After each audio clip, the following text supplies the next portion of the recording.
ধরেন আপনি এক ডাক্তারের কাছে গেলেন, অমনি ডাক্তার একটা ফাইল দিয়ে বলল আপনার ব্লাড ক্যান্সার ধরা পড়েছে। আপনি মনটা মলিন করলেন আর বাসায় ফিরলেন। ওই দিন বাসায় আসার পর আপনার বাবা আপনার সাথে খুব রাফ ব্যবহার করছে, বেধর্মে গালাগালি করছে, অকাম্মা ছেলে বলে গালি দিচ্ছে, আরো অনেক কিছু কিছু বলছে। তো ওই দিন কি আপনার বাবার সাথে কি পাল্টা তর্ক করবেন, বাবাকে ওই প্রশ্নের উত্তর দিবেন, জবাব দিবেন? বলবেন মোটেই না।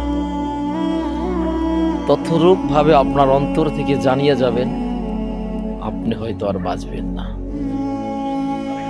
মা ডাক দিল, বাবা খেতে আয়। খাবার টেবিলে বসলেন, খুব মজার সাথে তৃপ্ততার সাথে খাবেন, যদিও শুধু ডাল ভাত হয়। ওই দিন যদি নুন কম হয়, খাবার স্বাদটা একটু কম হয়, ওই দিন কি আপনি মায়ের সাথে প্রতিদিনের মতো তর্ক করবেন? বলবেন মোটেও না। খুব মমতা মায়ের দিকে অপলক দৃষ্টিভাবে তাকিয়ে থাকবেন আর দেখতে থাকবেন, এই বুঝি আমার শেষ দেখা। রাস্তা দিয়ে হাঁটতেছেন, হঠাৎ আপনার এক বন্ধুর সাথে আপনার দেখা, যেই বন্ধুকে আপনি মোটেই সহ্য করতে পারেন না। প্রতিদিনের মতো ওই বন্ধু আপনাকে অপমান করছে, ছোট্ট করে কথা বলছে। ওই দিনও কি আপনি বন্ধুর সাথে কি তর্ক জড়িয়ে যাবেন? বলবেন মোটেও না। ওই দিন হয়তো ওই বন্ধুর সাথে আপনি খুব মিষ্টি করে কথা বলবেন, খুব কাছে টেনে আনবেন, বুকে জড়িয়ে ধরবে, বলবেন বন্ধু ভালো থাকিস। আর মনে মনে বলবেন এই যে হয়তো তোর সাথে শেষ মোলাকাত। ততরূপ ভাবে মানুষকে, আমাদের প্রত্যেকটা মানুষকে ক্যান্সারের মতো মৃত্যুটা ডাকছে।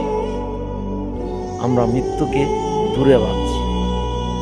মৃত্যু ক্যান্সারের থেকেও ভয়াবহ। আল্লাহ নবী তো বলছেন, আপনারা সাহাবী আকরামদেরকে ডাক দিয়ে বলছেন, আপনারা মৃত্যুকে কতটা দূরে মনে করেন?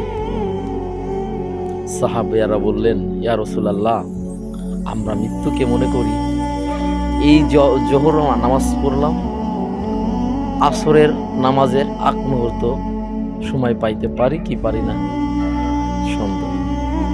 আল্লাহ নবী ডাক দিয়ে বললেন, এ সাহাবী একরাম, তোমরা মৃত্যুকে এত দূরে নিয়ে গেলে। তুমি তো বললে যে জোহরে নামাজ পড়বো, জোহর থেকে আসর পর্যন্ত,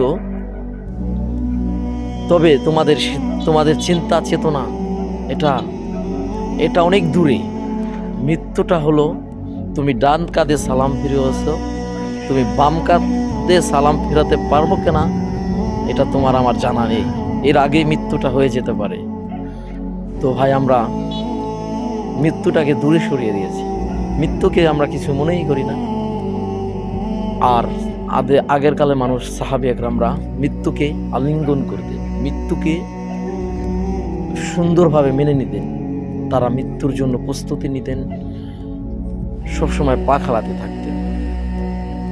আমরা ভাই কেমন মুসলমান, আমরা নিজেকে নিজেরা কল্পনা করতে পারি না।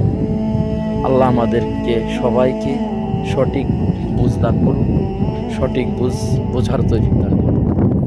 আসসালামু আলাইকুম।